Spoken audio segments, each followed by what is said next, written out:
আজকে যারা এখানে উপস্থিত রয়েছেন, সম্মানিত সাংবাদিক ভাইয়েরা, বোনেরা,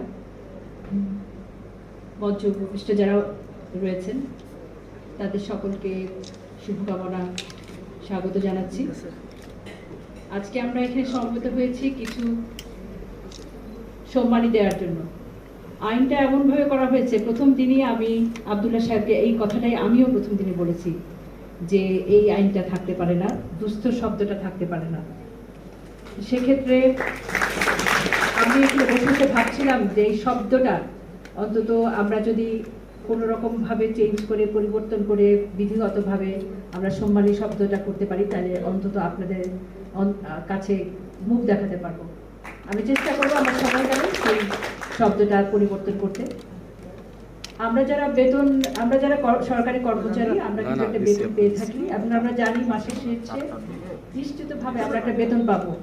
কিন্তু এখানে যারা সাংবাদিক ভাই বোনেরা বসে আছেন, তাদের মাসের শেষে একটা অনিশ্চয়তার মধ্যে পড়তে হয়। এই অনিশ্চয়তার শুরুটা কিন্তু আজ থেকে না, অনাদিকাল থেকে শুরু হয়েছে। আমরা আর কতকাল যাব? প্রশ্ন হচ্ছে আমরা আর কতকাল যাব?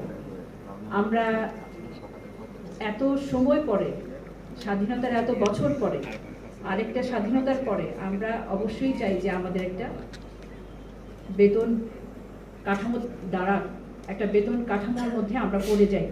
সাংবাদিক ভাইদের এটা একটা প্রাণের দাবি।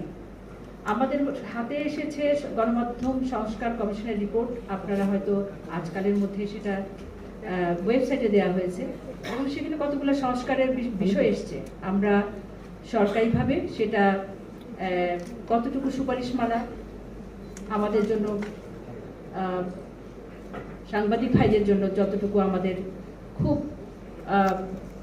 লাভজনক হবে, অথবা আমাদের প্রাণের দাবি এতদিন যা ছিল তার সাথে সমন্বয় করবে, সেই দাবিগুলো অবশ্যই আমরা সুপারিশমালাগুলো আমরা পালন করতে চেষ্টা করব। আমার উপদেষ্টা মহোদয় এই মুহূর্তে আমার কাছে বলে গেছেন যে এটার একটা অ্যাকশন প্ল্যান, অর্থাৎ সুপারিশমালা কি এবং আমরা কি করতে পারি, সেই বিষয়গুলো আমরা একটু দাঁড় করাবো খুব দ্রুততার সাথে। এখানে আমি যদি একটুখানি দেখি আপনাদের, প্রথমে কথা হচ্ছে যে আমাদের সাংবাদিকদের রয়েছে প্রথম যে উনি স্বার্থনীতি উল্লেখ করেছেন মালিকানার সংকট। আমার মনে হয় প্রতিটা পরিবর্তনের পরে মালিকানার সংকট দেখা দেয় এবং আপনারা কিন্তু সেটা এই রিসেন্ট যে পরিবর্তন হয়েছে সেটার মধ্যে আপনারা দেখেছেন। রয়েছে আইনগত সংস্কার প্রয়োজন। উনি ধরেছেন সংবাদপত্র জবাবদিহিতা। আমরা আসলে যারা সাংবাদিকতা করি, আমি নিজেকেও মনে করি যে যেহেতু এক সময় আমি সাংবাদিকতা করেছি, আমি সাংবাদিকদেরই একজন